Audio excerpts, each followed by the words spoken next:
Bonjour à tous, ici le Rav David Forman et bienvenue dans la Parashat Vaetranan. Vous souvenez-vous de la dernière fois où vous avez été confronté à un vrai dilemme moral?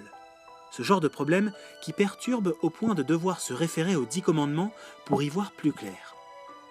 Je ne sais pas, mais je ne pense pas que beaucoup d'entre nous aient vécu ce genre d'expérience. Prenons par exemple le 6e commandement, « Tu ne tueras point ».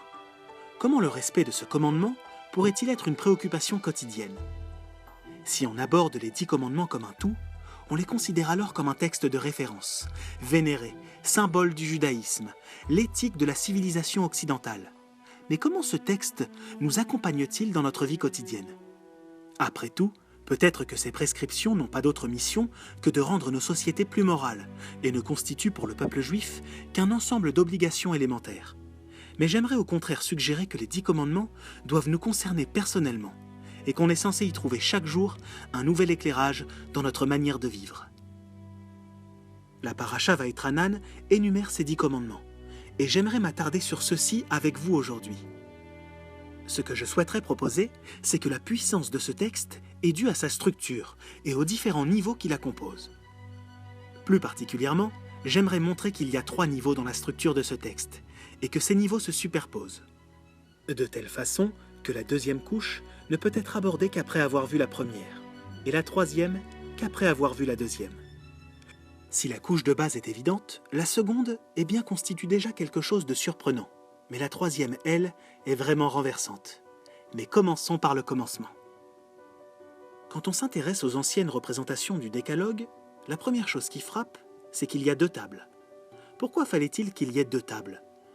Ce que je veux dire, c'est que si vous êtes Moshe, qui descend de la montagne, il serait beaucoup plus facile de ne porter qu'une seule table. On imagine même Moshe dire à Dieu « Regarde Dieu, sélectionne juste les 10 points les plus importants et vois si on ne peut pas tout caser sur une table, ça me facilitera les choses pour redescendre. » Et pourtant, il y a 2 tables. Cela nous enseigne forcément quelque chose, qu'il y a 2 grandes catégories différentes des lois présentées ici. Il nous reste à trouver quelles sont ces 2 grandes catégories.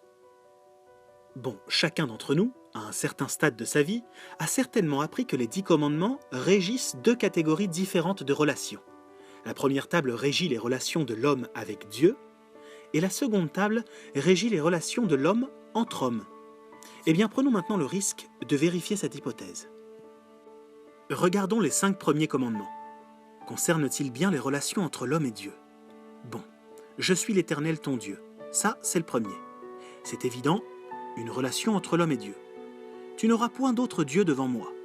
L'interdiction de l'idolâtrie. C'est aussi une relation entre l'homme et Dieu. Tu n'invoqueras pas le nom de Dieu en vain. Tu respecteras le Shabbat et le sanctifieras. Cela concerne bien des relations entre les hommes et Dieu. Mais le 5e, honore ton père et ta mère. Ton père et ta mère, ce sont bien des êtres humains. Les 4 premiers traitent bien des relations entre les hommes et Dieu. Mais le 5e, il aurait fallu le faire passer vers l'autre table. Et là, tout collerait parfaitement avec notre hypothèse. La première table ne correspond donc pas vraiment aux relations entre les hommes et Dieu. Mais alors cette table traiterait des relations entre l'homme et qui? Quel est le dénominateur commun entre Dieu, celui dont il est question dans les 4 premiers, et les parents dont on parle dans le 5e? Le dénominateur commun qui semble émerger est que les parents et Dieu sont tous les 2 nos créateurs. On a tous un créateur divin et un créateur humain que l'on nomme parent. La première table exprime notre relation à ceux qui nous ont créés. Et si vous réfléchissez à la nature de notre relation avec nos créateurs, il y a une certaine qualité spécifique à ce genre de relation. Vous pouvez la visualiser si vous imaginez une sorte de peinture d'art moderne où vous vous seriez représenté au centre. À quel endroit placerez-vous vos créateurs? Vous mettriez vos créateurs au-dessus de vous. Oui, ils sont au-dessus de nous. Il s'agit de figures d'autorité, qui expriment une forme d'autorité absolue et essentielle. Bien sûr, mon patron peut aussi être un personnage exprimant une autorité, mais il n'est que mon patron. D'ailleurs, si je quitte l'entreprise, il n'est plus mon patron. Mais avec vos parents, vous ne pouvez pas quitter l'entreprise. Et de même, vous ne pouvez pas quitter l'entreprise avec Dieu. Ils sont vos créateurs, ils sont au-dessus de vous, absolument. Allons maintenant plus loin. Que signifie la seconde table? Dans ces conditions, ces 5 autres commandements régissent les relations entre l'homme et qui? Eh bien, vous me direz, les relations entre l'homme et d'autres hommes. Tous ceux qui ne sont pas mes créateurs, avec qui j'entretiens une relation d'égalité. On pourrait ainsi distinguer des relations verticales, ascendantes ou descendantes, sur la première table, et des relations horizontales sur la seconde. Voici donc la première couche de notre structure. 2 tables, 2 catégories, ce qui nous permet à présent de découvrir le deuxième niveau de la structure. On a donc ces 2 tables, avec 2 différentes sortes de relations. Et comme par hasard, il y a 5 paroles sur chaque table. Cela nous incite à nous demander si, plus fondamentalement, les commandements d'une table ne se rapportent pas aux commandements de l'autre. Peut-être qu'ils sont comme des miroirs, reflétant leur image l'un l'autre. Si c'est le cas, ce serait énorme. Cela voudrait dire qu'en fait, il n'y a pas vraiment 10 paroles, mais qu'il n'y en a que 5. Il existerait alors 5 principes fondamentaux. Ces 5 principes de base génèrent 10 expressions différentes, parce que chaque principe s'exprime lui-même dans 2 mondes différents.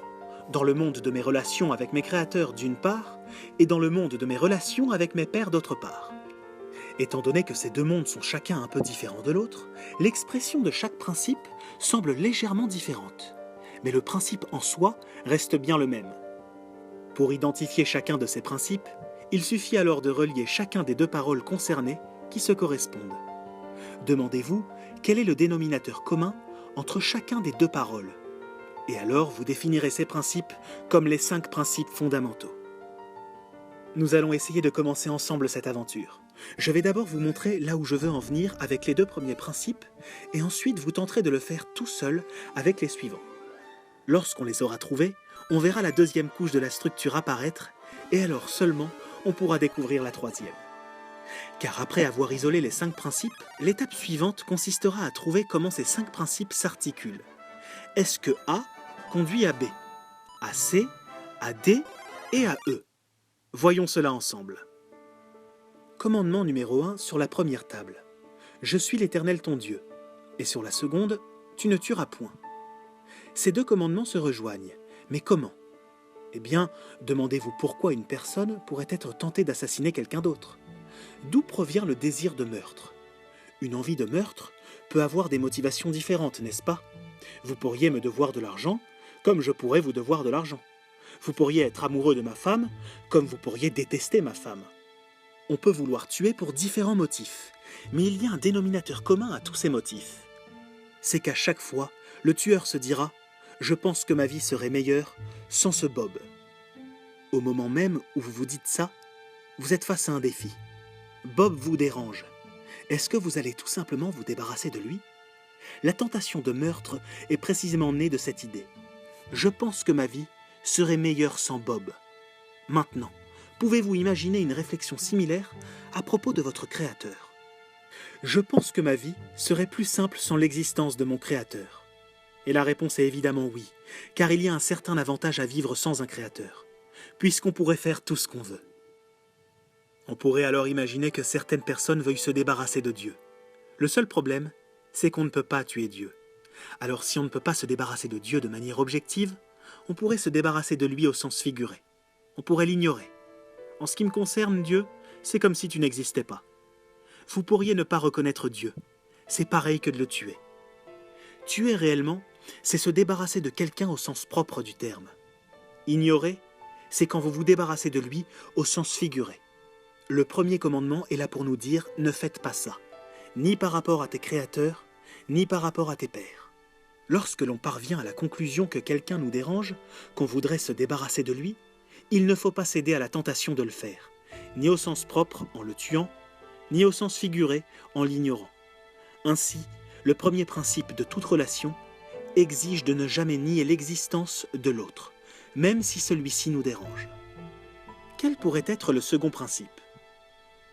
Quel pourrait être le second principe? Tu n'auras pas d'autre Dieu que moi, sur la première table. Ne commets pas d'adultère sur la seconde. Idolâtrie et adultère. Les 2 mots se ressemblent, même en français. Et fondamentalement, ils incarnent à peu près la même idée. Ne trahis pas une relation sacrée. Il y a 2 relations sacrées dans la vie. Celle que nous appelons le culte, entre les gens et le Créateur, et celle entre les personnes et leur père, que nous appelons mariage. Ces relations exigent l'exclusivité. et ne doivent pas être compromises en y faisant intervenir un tiers étranger à la relation. Je pense que vous avez compris le principe. Je suis à court de temps pour aujourd'hui, mais je veux vous défier de poursuivre cette recherche. Pouvez-vous identifier le 3e, le 4e et le 5e principe? Et pouvez-vous commencer à en déduire ce qui unit ces 5 principes, ce dont il est réellement question dans les 10 paroles? Quels sont ces principes qui animent nos relations les plus fondamentales? Si après avoir réfléchi à cela par vous-même, vous souhaiteriez connaître mes réflexions, je vous invite à lire la retranscription d'un cours sur le blog de Nati, en cliquant sur le lien qui s'affiche, et qui s'intitule « La structure cachée des 10 commandements ». Shabbat Shalom à tous, et bonne chance dans votre aventure pour démasquer le secret des 10 paroles. À très bientôt. Toute l'équipe française tient à remercier chaleureusement Michal Bloch pour la traduction du transcript de ce cours. À très bientôt, et Shabbat Shalom à tous.